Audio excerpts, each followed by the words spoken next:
What's up and welcome back to PlayStation Live from E3. I'm Malik, got Meredith back with me, and we are joined by Sean and Kurt from Naughty Dog to talk some Uncharted Lost Legacy. Guys, I gotta say, you guys kicked off the PlayStation showcase yesterday. It was amazing. You had the waterfall, had the music. Were you guys in the audience watching that?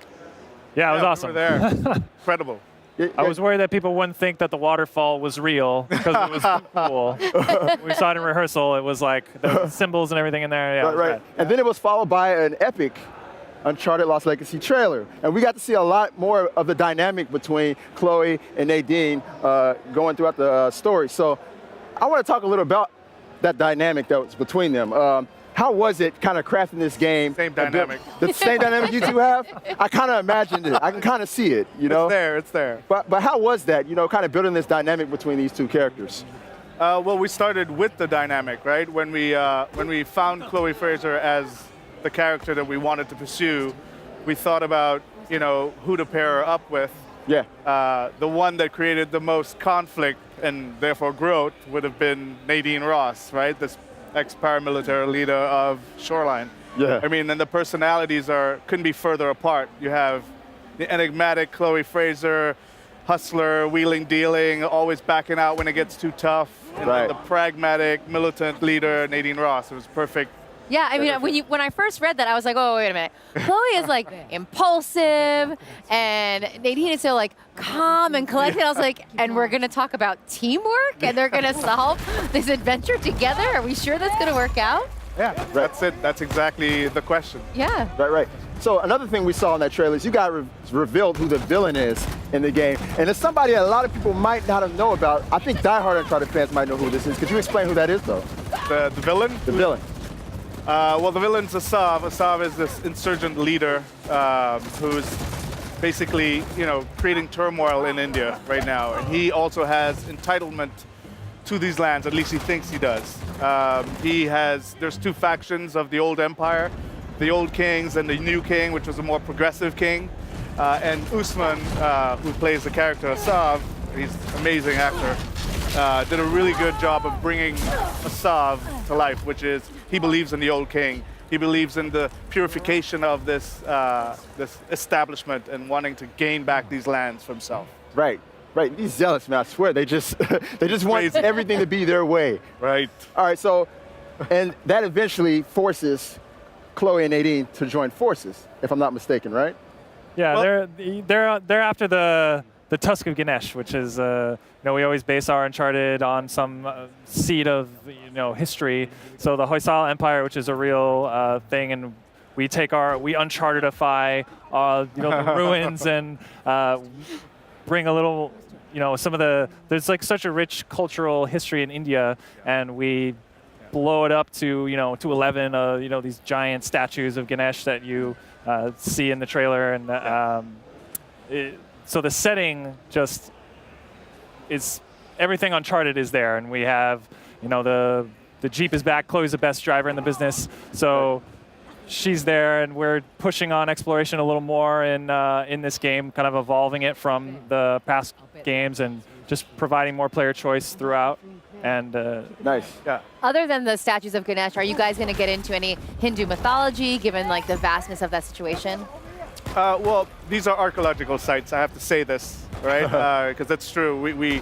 These are ruins of the great Hoysala Empire, right? And we did a lot of research to ensure that we, respect the religion. There are thousands of people, hundreds of thousands of people, if not millions, that still practice Hinduism avidly daily.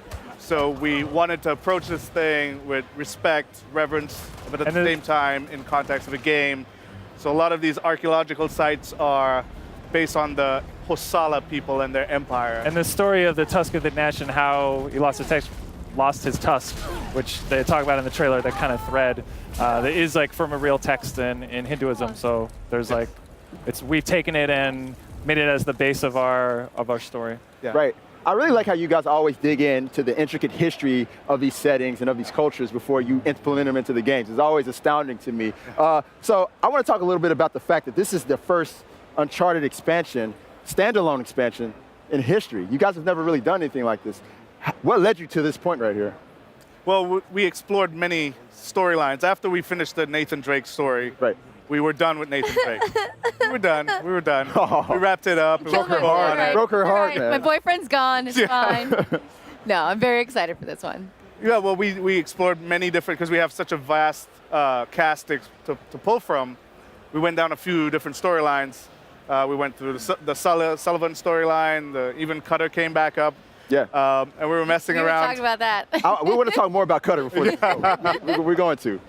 But you know, the Chloe story just kept jumping back out at us. It was, you know, she's such a self-preservationist. She's, you know, always like bailing out at the last minute. Right. You know, and she was just an intriguing Survivor. character. Exactly. Yeah. She's a survivor, and we wanted to see how, you know, just putting her up with someone like Nadine, if Chloe was the showrunner, if this was her job. Right. How would she fare? What would she stand to lose now that she has everything to lose? Right. Would she go all the distance? Would she complete the task? So these were the questions we started with that led to the Right. Lost Legacy. You know, that's the one similarity I can see between the both of them. Is they're both kind of survivors. I kind of got that vibe from Nadine in Uncharted 4. Yeah. The way she was, you could tell she really didn't like Wraith, but she was working with them because Yeah. it was for her betterment, you know? Of course. And it was kind of the same thing with Chloe and Drake in Uncharted 2. So I really like that. Yeah. All right, so, you know, I'm a big multiplayer fan. Kurt, you know this. You know this more than anybody. I love the Uncharted multiplayer. Will there be any tie-ins of any sort from the game? So yeah, so Lost Legacy comes with the entire multiplayer suite of Uncharted. We're kind of unifying the multiplayer. So both Uncharted 4 and Lost Legacy have the same multiplayer. So you get everything with all the DLCs released, all the survival mode, the co-op, and then yeah. So all the DLC that we've done, and then we're gonna have some Lost Legacy content in the future that we'll be talking about soon. That is so great. How was it kind of taking this different path as far as narrative goes? You know, you had this wisecracking, very clever, witty Nathan Drake, and now you have like a completely different personality in the driver's seat. How was it kind of changing gears on that? I mean, we built the game around Chloe. So, Yeah. you know, the tone of the game reflects her state of mind and where she goes, the arc that we're going to be pushing.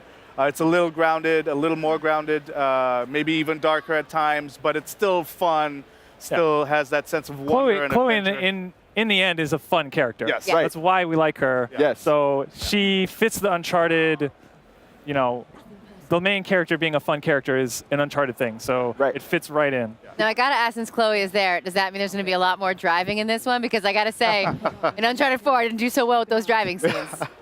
We there's driving. There's more driving. That was good. Driving. You really don't like driving sequences. So I know I this. do I not know like this. driving sequences. You guys are trolling Meredith. There's parts, yeah. We're trying to provide a lot of different options to the player. So yeah, there's parts where you drive, but there's also, you know, a lot of encounters you can engage or not engage with. We have a lot more stealth options and Nice. silence weapons, and the lock picking is a Silence weapons, that's kind of new, right? yeah. So yeah, you can lock pick Picking and is new as well. Nice. Open a That's crate. cool. Yeah. So It's literally the sum of all our Uncharted. We're building on the foundations that we have and known all throughout Uncharted. We have big set pieces. We climb and traverse like enormous statues and ruins of ancient civilization. So the sense of wonder is there. We also went back to the scale factor that people loved of the old Uncharted as well. Yeah. So. Right. there's a lot of puzzles Yes. too. Gotta have puzzles. We You gotta love have Sorry without those. puzzles. You gotta have those. All right, I got one more quick question. Because at the end of Uncharted 4, I was asking myself, where's Chloe at? And now she's here. So now my question is, where's Charlie? Where's Cutter? Charlie. Yes, Oh, Charlie Charlie Cutter. Cutter. Where's Charlie Cutter? I love Charlie So Cutter. you gonna make maybe a little appearance? I mean, I know they had a little something going in Uncharted 3, so All any the chance? conspiracy theories right over here. I would say that this story is about Nadine and Chloe, Okay, all right. but you never know, right? In another life. Maybe, yes. Well, I'm glad you guys at least mentioned him in Uncharted 4. That felt good. That felt good. Well, anyways, thank you very much, Sean and Kurt, for your time, and Meredith for joining us. Absolutely. And Thank on you. that note, we're going to go ahead and get ready for our next segment. We've got lots more coming here to PlayStation Live from E3, so stay tuned. PlayStation